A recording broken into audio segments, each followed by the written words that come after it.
The Zodiac Killer case, one of the most notorious unsolved criminal mysteries in American history, has captivated the public's imagination for decades.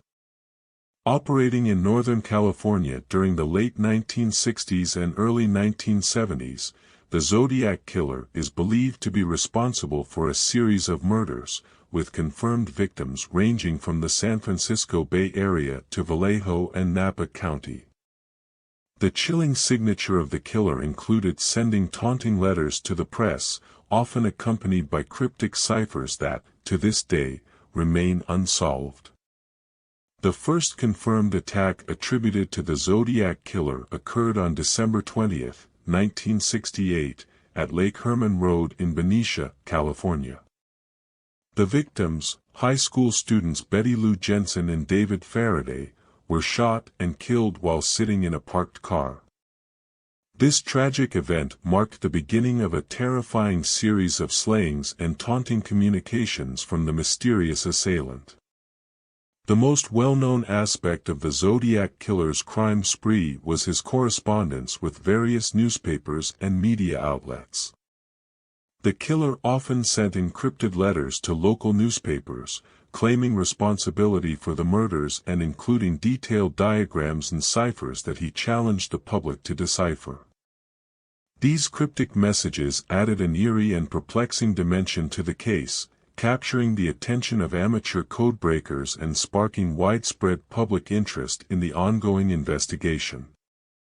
One of the most chilling aspects of the Zodiac Killer case was the sense of fear and paranoia that permeated the San Francisco Bay Area during the time of the murders. The killer's threats to target schoolchildren and his ability to evade capture for an extended period created an atmosphere of terror and uncertainty.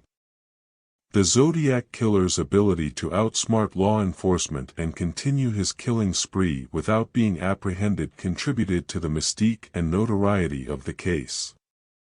The Zodiac Killer's next confirmed attack occurred on July 4, 1969, at Blue Rock Springs Park in Vallejo, California, where Darlene Ferrin and Michael Mageau were shot while sitting in a car. Mageau survived the attack, providing valuable but limited information to investigators.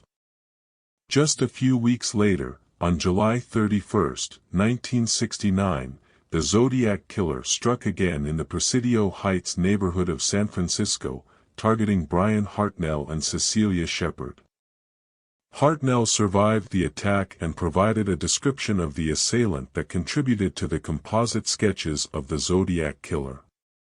Despite intensive investigations by law enforcement agencies and various task forces, the Zodiac Killer managed to evade capture and continued to taunt authorities with his cryptic messages and letters. One of the most famous Zodiac ciphers, known as the 340 cipher, remained unsolved for over 50 years until it was deciphered by a team of amateur codebreakers in 2020. While the solution provided some insights into the mind of the killer, the decryption did not lead to any significant breakthrough in identifying the perpetrator. Throughout the years, various suspects have been considered in connection with the Zodiac Killer case, including Arthur Lee Allen, who was one of the prime suspects investigated by law enforcement.